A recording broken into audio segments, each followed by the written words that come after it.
Hello everyone, this is my short video showing you the new DCS World F-16C Viper module. It was released just over a day or so ago into an open beta, so not all the systems are fully functioning at the moment, but there's more than enough to really get you into the module and get you started. I wasn't going to do a video. I've been full up with a head cold for the last couple of days. So apologies for any coughs or sniffles or sneezes while I'm doing this. Just want to get a quick video out to show you one of my most highly anticipated modules for DCS World. The F-16's one of my really favourite aircraft of all time, I would say.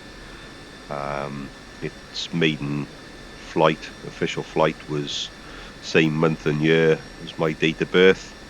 So unfortunately that makes us both kind of old. But the F-16, when I was growing up being into military aircraft, you know, it came along. It was advanced for its time. It looked purposeful. It was slimmer, lighter, more maneuverable, very agile aircraft compared to its counterparts in the Allied Air Forces. And also the Falcon series as well was a big influence on my simulation time.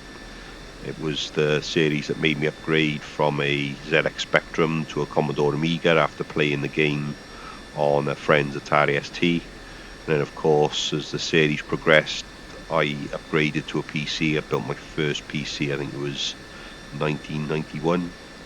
And I got into Falcon 3. Those sort of older sim pilots, the UK base, might remember a BBS service. That's right, kids. BBS services were things we used to dial into before the internet. We used to communicate before the advent of the internet and Google, believe it or not. And I used to dial in, and they had a challenge ladder for Falcon 3 and its two add-ons, the F-18 Hornet and MiG-29. I used to log in and read the after-action reports and watch the top spots change hands, and it was all very exciting. I wasn't a very good dogfighter myself, so I just used to read the reports. But it was what got me into sort of the online flight sim scene after years of sort of being offline and playing on the Amiga. So yeah, it was this module. Always wanted to see the F-16 in DCS World, even more so where after Falcon 4, unfortunately the team was, or the development studio that was behind Falcon 4 was shut down not long after it was launched. So the series kind of fragmented with various different teams working on mods after the source code was leaked. And it was always, it kind of got fragmented, the community, because there was always a lot of infighting between who was going the right way, who was more realistic, and who was doing the right thing. But anyway, enough of that. This is about the DCS F-16. I can see I've got a trio of Apache gunships coming in, so I'm going to roll us out and get us up in the air before they come into land.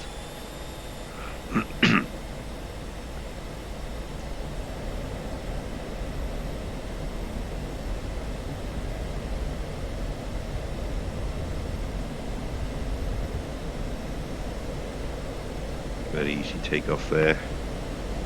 Landing gear up.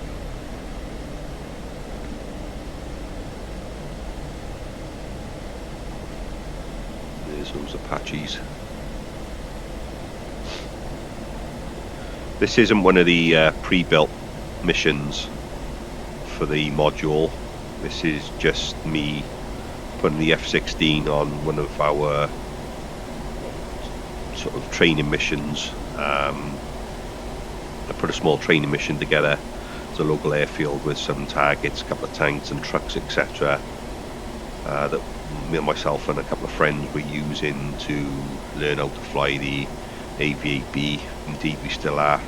It's a very detailed module, I should say. Well worth your money. So if you're looking for some additional content for DCS World, recommend that as well. It's really worth buying.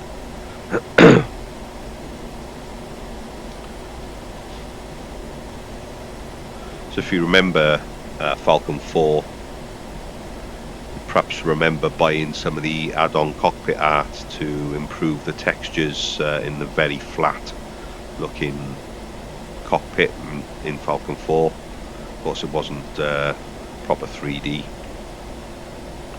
There was a guy, I think his name was Eyes or A's, however you say his name, and he used to sell improved textures. They were a couple of dollars, you know, I think it was about $15–20.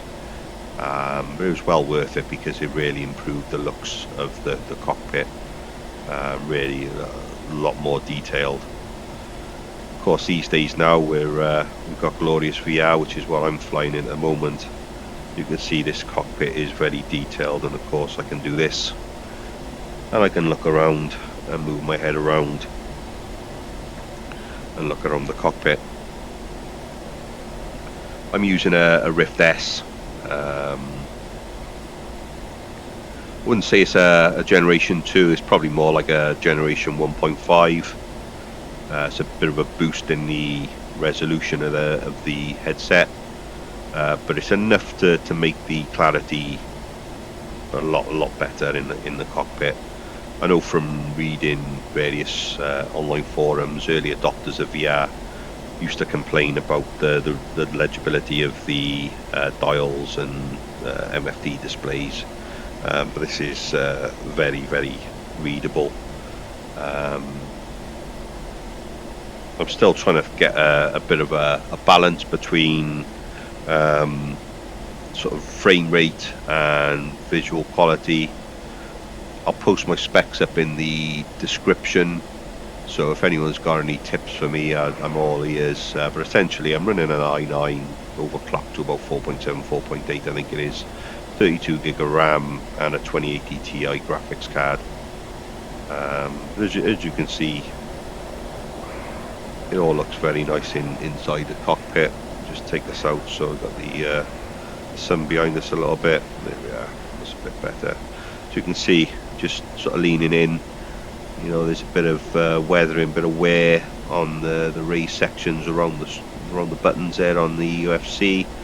Bit of dirt and weathering, aging, dappling effect on the paintwork there on the UFC. The MFDs, of course I can lean in and have a look at them, but even from sort of sat back here in the default position, I can read everything quite easily on the MFDs. Same goes for the HUD as well. It's quite a busy HUD in the F-16. It's still very readable though. It's all clear. Even at a quick glance I can get my head in, my speed, altitude, etc. So yeah, it's very usable in VR, and the beauty of VR is you get this one-to-one head movement, and of course the one thing I can't really show you is a stereoscopic effect in a video like this, but it really does, to me at least anyway, bring a lot of immersion into my flight sim experience.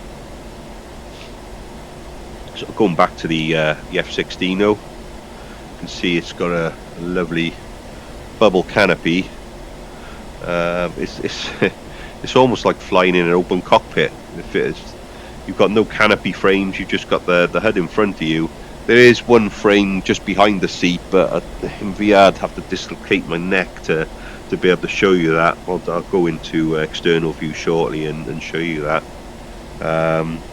One thing as well to note, you'll see as I'm banking the aircraft back and forth quite a lot there, there's not a lot of stick deflection, certainly not one-to-one with what I've actually got in my hand at the moment, which is a HOTAS Warthog stick, and that is perfectly accurate.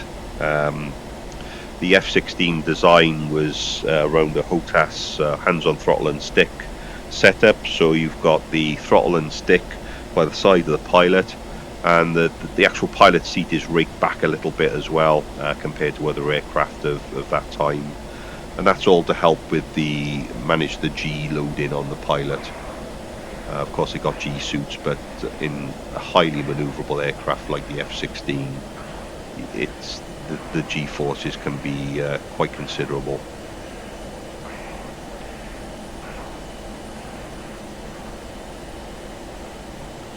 So just take a look around the cockpit now. And there's the usual sort of array, battery switches and radio controls there, jettison buttons, master arm, laser arm, MFD, RWR, altimeter, AOA indicator, ADI. There's the right MFD, fuel readout.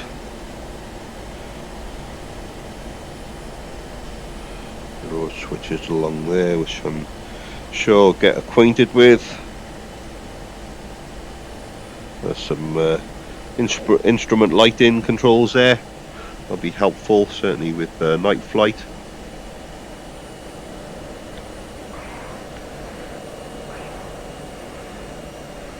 Flying this, taking off, I instinctively went to grab to the right hand side there, to grab the stick. Of course, I've got a centre mount, so it's a little bit counterintuitive there. I would like to get a side mount. I've got the capability to do that on my my cockpit frame. There is a force sensing base for the HOTAS Warthog and Cougar stick on the market at the moment. It's produced by a company called Real Simulator. It's quite expensive, but I imagine it would be quite immersive to have the same kind of force sensing stick, where you're really moving it very, very little, as you can see there, just very, very slight movement on the stick. And of course, looking at the TQS reminds me that I really need to consider converting my old HOTAS Cougar throttle TQS into a USB stick, throttle I should say. There is a Hall sensor kit, drop-in kit now, that replaces the main throttle potentiometer, which is a good thing because they were quite poor. And also Real Simulator do a adapter so you can plug it straight into a computer via USB, and it just converts into a standard DirectX USB device. So I might well consider that, although Thrustmaster did jump the gun a little bit when announcing the F-16 for DCS. They tweeted a picture a week before the DCS F-16 was released, and they referenced their HOTAS Cougar. So I'm hoping that they might be considering producing a new TQS standalone unit that is USB. You never know. I mean, they must have the molds for the throttle knocking around somewhere, you would have thought. So we've had a good look around the interior. Let's have a look at the exterior.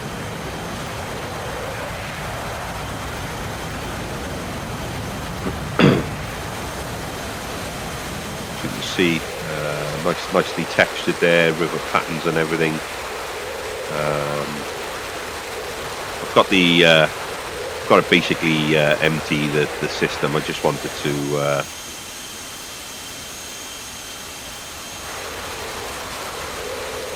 just fly the plane and really test out its roll rate, etc. As you can see, it's exactly as you expect from Eagle Dynamics. You know, the level of detail on these models is fantastic. And again, you can see that bubble canopy there. I mean, as you saw, you don't see that kind of yellowy greeny hue to it when you're actually in the cockpit.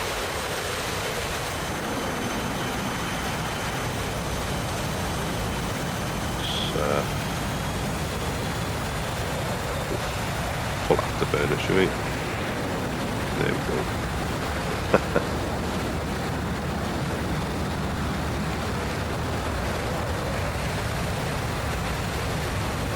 So yeah, very nice. very nice all round, really.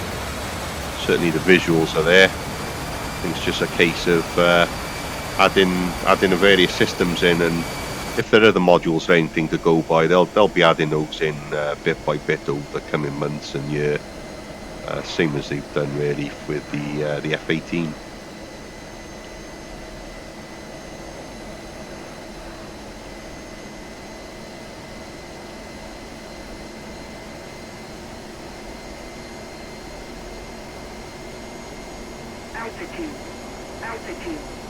Let's take it down low and see what kind of frame rate we get.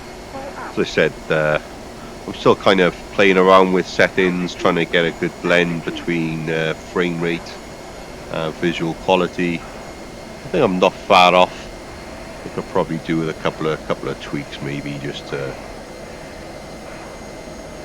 improve things slightly.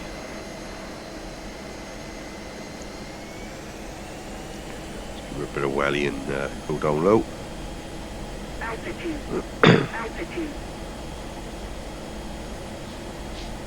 If you can imagine, if the Falcon series was still going and the DCS F-16 had just been released, the various forums, you know, back in the day, sort of Frugal's World, SimHQ, they would be lit up like Christmas trees right now, with various factions arguing over who had the best F-16. Of course, the Falcon series will probably be what, Falcon 6 by now. I think it's about every 8 or 9 years they released a new one. So yeah, 1998, yeah, it'd probably be on about Falcon 6 by now. But we'll probably be hotly anticipating Falcon 7. And I imagine with the release of this module for DCS World, Microprose would have been releasing some teaser trailers for their own F-16. But yeah, look at this. I mean, it's such a beautiful plane to fly. Blacking out slightly there. Roll rate is fantastic. Just so easily turns. It's just such a focused aircraft. I mean, I've spoken about the dogfighting capability, and it is a formidable opponent as a dogfighter, but it can also carry a full complement of allied air-to-ground munitions, various dumb bombs, laser-guided missiles, air-to-ground missiles, and it's a very capable ground attack aircraft, even though primarily its initial design was very much focused on dogfighting.